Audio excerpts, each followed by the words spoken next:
I got some lighting going on now, guys, for you. But welcome to another episode of Tackle Tuesday. And today we're gonna do another LTV box item, and look forward for Thursday for the giveaway, if you guys know what I mean. But Excite a bait, and this is the XB1 Sexy Shad square bill crankbait. It dives 2 to 5 feet. Of course, I'm gonna open it up, so if you guys do win, don't be mad at all the crumble boxing. Anyways, all right. This thing, it actually looks really good. And of course, I'll show you guys a close up, but it's got some nice rattles. I like the deep rattles like that. I really like that. And when the deep rattles, to me, it gives a bigger wobble when it pow, pow, pow, you know. But anyway, let's get to, I guess, how I would rig this. I would just 2 to 5 feet. I would rig about 10 to 12 floor coat from KastKing, and I think that would get it about close to the 5 foot depth, and you have enough line strength to get that big fish in. I'm not worried about breaking off. 12 is pretty much my go-to, unless I can go around really thick structure, then I'll go up to 20 pound. But it's got some really nice hooks and nice trebles on it. And like I said before and last week on that lipless crankbait, guys, the treble hooks, make sure you get like a medium action rod, because that was it parabolic bend. You want to get a rod with a good bend, in which KastKing has got you covered with the Royale Legend rod. That they got a 2-piece and a 1-piece, but they got the medium action, and that has like perfect bend. I've been using it for a couple weeks, and I have to say it's perfect for I used this the other day, and it's literally perfect for square bills and lipless cranks. Sometimes I like to use a heavier rod for lipless cranks, which I'll get to that later in another video. But we're talking about the square bill. And you're gonna want to, I like to throw this either close to the bank, down the bank, or when I'm bank fishing, like most of us are starting out, we're bank fishing.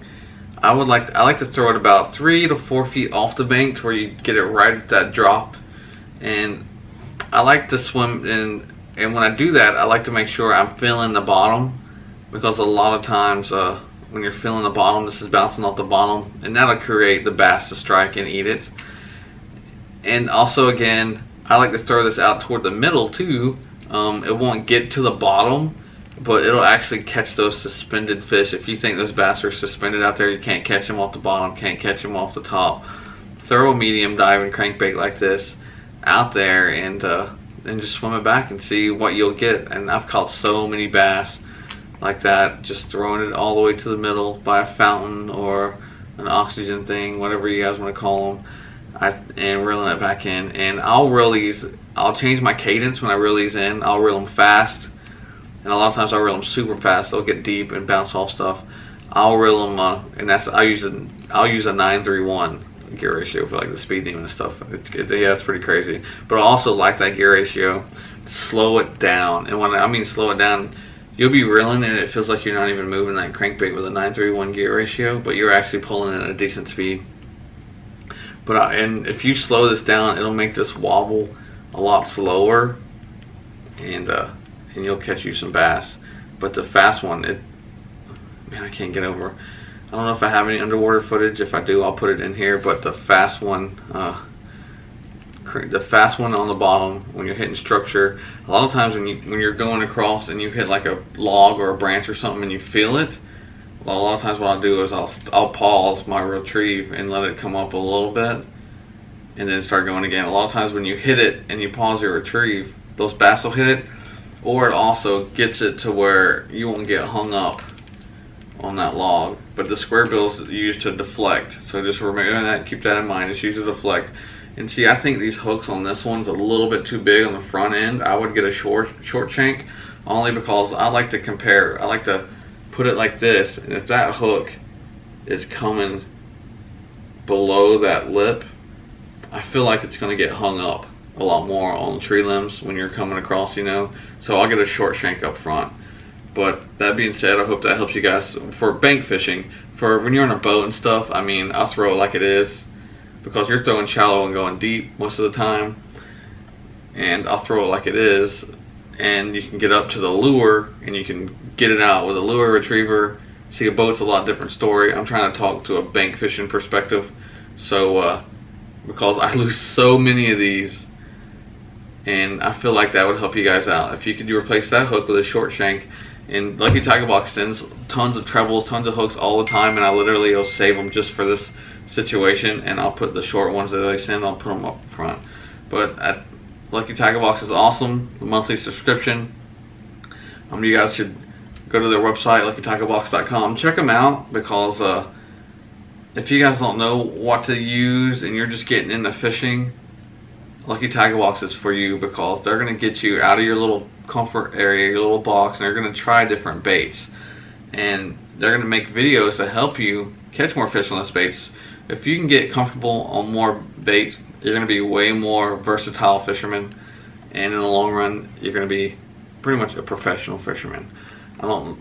We call professional fishermen people who go out and win tournaments and stuff, but to me, I call a professional fisherman, from my perspective, someone who's fished their whole life, someone who knows fishing, who lives fishing, who just fishes their whole life. You don't have to go out and win tournaments to be a professional fisherman. You don't have to own a charter boat to be a professional fisherman. You just gotta live it. You gotta to me, that's it. You gotta breathe it. You gotta talk it. If you're going out and you're trying to talk a fishing conversation with strangers that you've never met before, to me, that's you're in it. You're in it to win it. But I like the body shape of these Excite square bills. I like how it's wider. It's not as thin. And I'd like this. I don't like this. I like this right here, because in the circle, what do you call it? The split ring. It's like, what do you call it? So you have circle split rings. A lot of crankbaits will put those up front. This one has like an oblong, so your line's not going to get like stuck in weird positions. It's going to hold onto the oblong part and give you that good wobble, which I really like that. I know I'm breaking this down a lot for you guys, but to tell you the truth, sexy, this color, was it? I think it said Sexy Shad. Yeah, Sexy Shad. This color is go-to, I think, all across the country. That white bottom and that dark top, it really doesn't matter what color, but I think that white bottom and that dark top really, really entices those bass and those fish. And you'd be surprised what you call. I've caught bluegill on big crankbaits like this, so you'd really be surprised. Hope this video helps you guys out. Until next time, remember guys, get out and fish.